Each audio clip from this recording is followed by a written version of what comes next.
Jesus hoje aqui na Terra, uma pergunta delicadíssima. Você acha que se Jesus voltasse pra cá, nos tempos de hoje, 2020, você acha que os cristãos deixariam ele chegar aqui? Não, não deixaria ele entrar. Em muitas igrejas Jesus não ia entrar.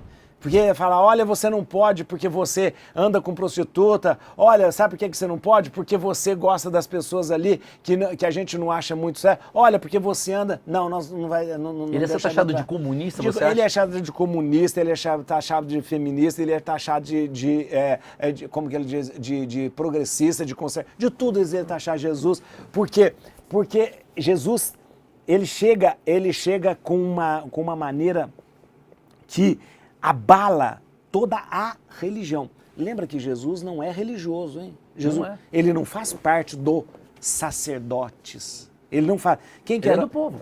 Justamente. Quem que era a religião? Quem que era os sacerdotes, a religião constituída? Os sacerdotes, o sumo sacerdote, aquela coisa. Jesus não faz parte. Jesus nem é da família sacerdotal, que é a família de Levi. Né? No judaísmo, os sacerdotes vêm da família de Levi.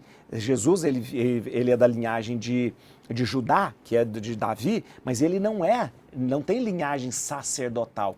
Então, nós poderíamos chamar ele de um leigo, ele é um leigo, tal. E ele não faz parte, ele entra naquela situação, a gente podia falar que hoje a gente fala que é um outsider, né? Ele é um outsider. Ele é um outsider. Igual você foi na sua família. Sim. No sentido de ir na contramão. Na contramão. E Jesus vai na contramão da religião, porque Jesus fala, olha, a religião não é o ritualismo, a religião não é... a religião está em você. Onde que nós vamos adorar? Nós vamos adorar em espírito. Jesus fala, nós vamos adorar em espírito e verdade. Jesus falou, destrói o templo que eu construo em 3 dias. E Jesus fala, olha, mas por que tem que lavar a mão? Isso é só um ritual, né? Então, Jesus vai purificando o relacionamento com Deus.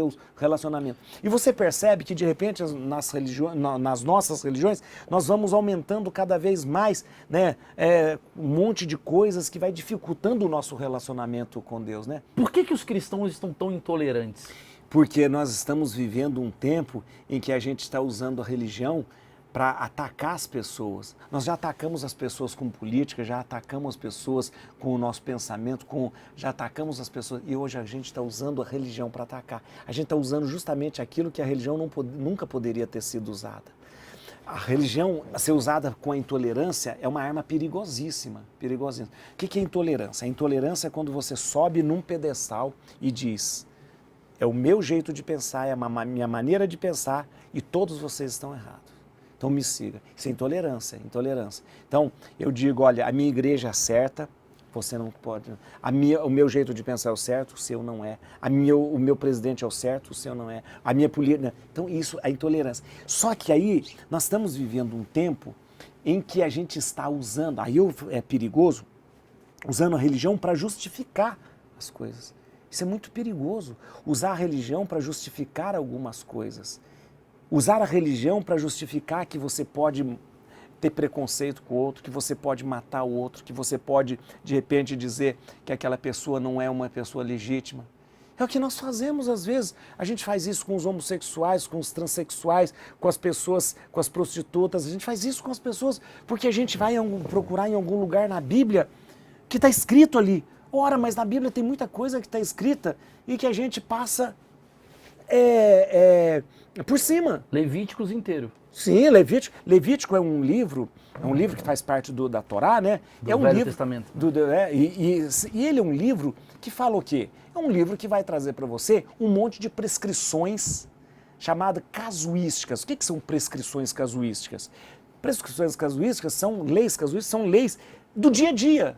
Casuístico significa coisa do dia a dia. Do casual. Do casual. Então imagina você está no deserto com um monte de gente, é um povo que ainda vive o nomadismo, eles estão caminhando, né, para a terra prometida, lá em cima, em Canaã, eles estão aqui na península do Sinai, Canaã está aqui em cima, eles estão caminhando, é um tempo enorme que eles vão caminhar, porque é um processo de sedentarização que eles vão fazer, tudo isso. Ora, você tem que ter leis casuísticas, né?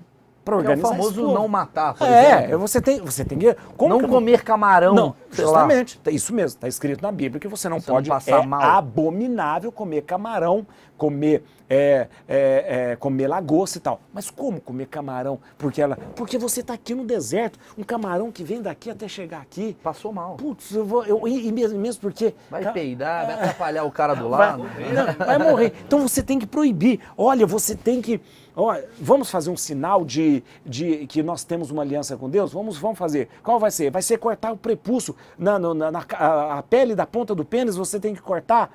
Meu Deus, mas isso é um sinal? É um sinal. Foi espiritualizado? Foi. Mas é um recurso higiênico fora do comum. Você está num lugar que não tem água. Hoje a gente sabe que a medicina, o maior nível, o maior número de câncer de pênis é porque a pessoa às vezes não tem higiene.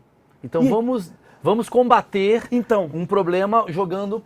Mas é claro, você não pode falar, você tem que falar assim. Não pode falar, o Carlão teve essa ideia. Não, Deus mandou você fazer isso. Não, é porque daí é a velha história da contextualização. Isso. Não tem esse contexto. Sim. E aí, então não vamos comer camarão. Então, exatamente.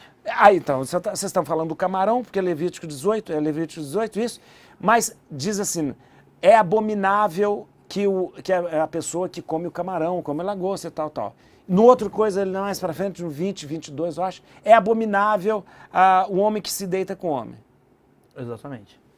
Mas como é? Um é abominável, outro não é abominável? Como que fica essa história? Então, eu não estou falando que uma coisa é certa, outra coisa não é certa. Estou falando que a gente precisa ver a Bíblia com inteligência. Não estou falando nem que... Então, mas aí mas é não exigir demais. Inteligência. Por quê?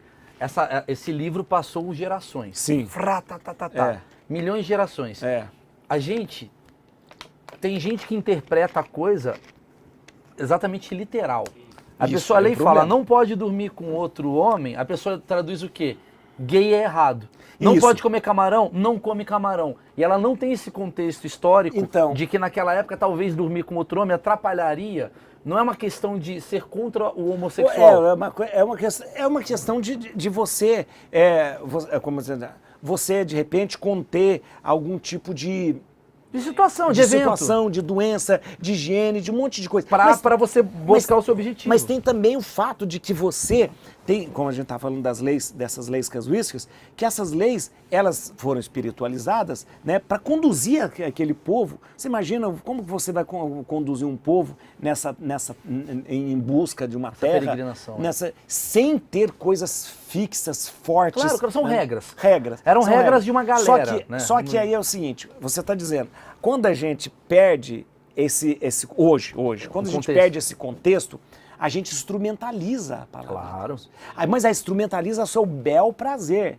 Então eu posso usar a Bíblia para o que eu quiser. Logo, você pode talvez traduzir que a Bíblia foi a primeira fake news da história, se você utilizar de uma forma errada. É perigoso, porque eu posso usar. A Bíblia é a palavra de Deus para quê? Para que a pessoa tenha vida, é lâmpada para os meus olhos e tal. E é uma leitura excelente. E sim, mas eu preciso entender a época, eu preciso entender o tempo, eu preciso entender o porquê, eu preciso saber.